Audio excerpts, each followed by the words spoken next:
Hey guys, so today I want to start off this presentation with a little experiment. So basically, all that I want you to do is say the words that appear on the next screen.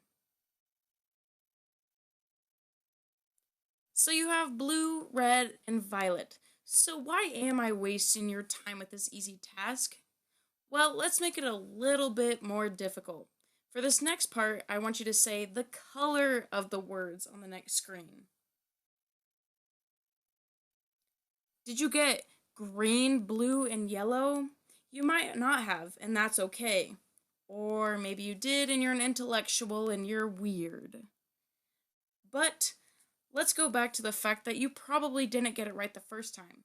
This effect is called the Stroop effect. So what is the Stroop effect?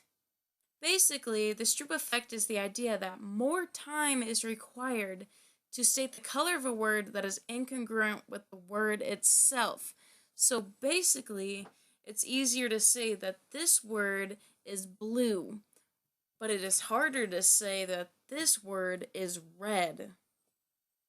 The Stroop effect occurs due to a process in our brains known as parallel processing.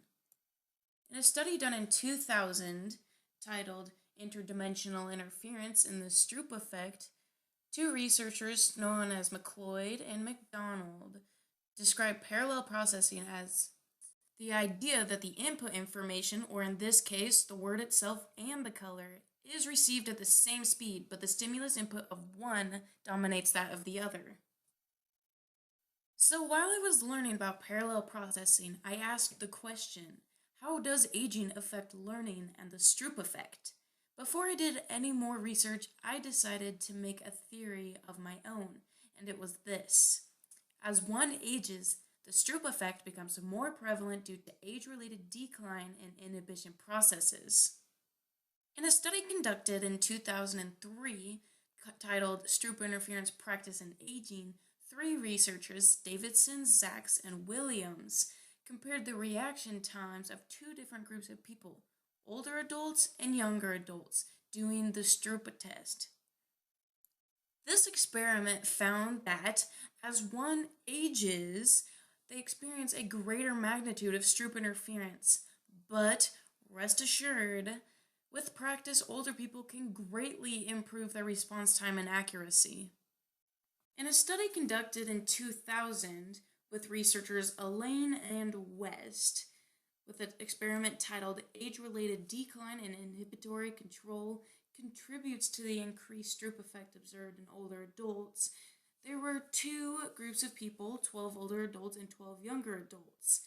Each participant was given a list with lots and lots of words. I'm talking thousands of words, and they were asked to identify either the color or the word. Now, in this experiment, there were 4 different word types, the first one just being plain old gray. The second word type was called congruent, meaning that the word matched the color of the word. The third type was called incongruent, meaning that the word did not match the color of the word.